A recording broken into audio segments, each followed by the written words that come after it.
Hello, I'm Linda Kerr. I'm a facilitator with Education, Learning and Development, and I'm taking part in the NHS Highland Take 5 initiative, the aim being to take 5 minutes out of our busy day to recharge our bodies, minds and spirits. What I'm going to do is recite a poem by Wendell Berry called The Peace of Wild Things, and then talk about what I get out of it. So, the peace of wild things. When despair for the world grows in me, and I wake in the night at the least sound, in fear of what my life and my children's lives may be, I go and lie down where the wood drake rests in his beauty on the water, and the great heron feeds. I come into the peace of wild things, who do not tax their lives with forethought of grief. I come into the presence of still water, and I feel above me the day-blind stars waiting with their light. For a time I rest in the grace of the world and am free. For me, the poem celebrates the soothing, restorative power of nature in the human mind. It captures the speaker's apprehensive, fretful state of mind. They are so full of despair for the world and fear for the future, for themselves and their children, that the least sound can wake them at night. There's nothing immediately wrong, it's a general mounting anxiety.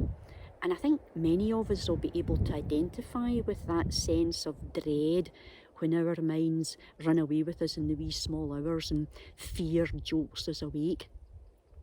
The speaker has a solution though. They go outside and lie down where the wood drake rests in his beauty on the water. They enter a different world where they are profoundly aware of the beauty of nature, where the great heron feeds. There's a contrast here between the two settings. In the well-ordered human world, the speaker is overwhelmed by anxieties about the future. Then they find the peace of wild things who live in the moment. Nature is just calmly doing what nature does.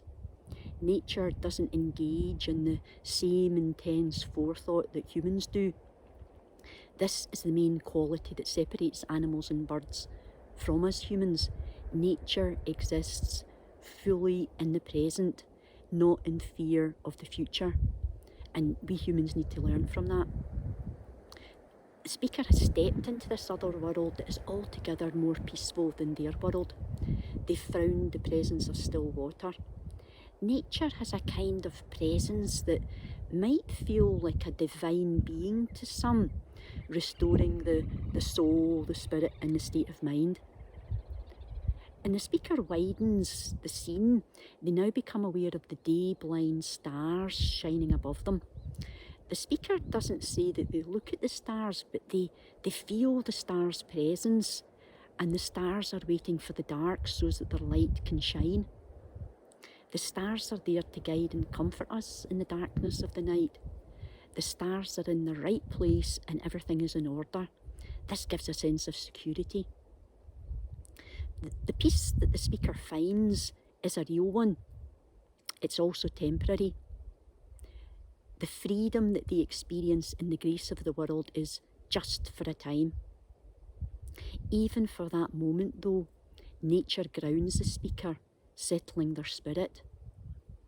They are relieved from the stresses of their high-pressure life. I get the sense of hope from this. Nature, an indispensable source of wisdom and solace. It plays a vital role in healing the troubled human spirit, helping us come back to the present moment. The therapeutic effect of nature works.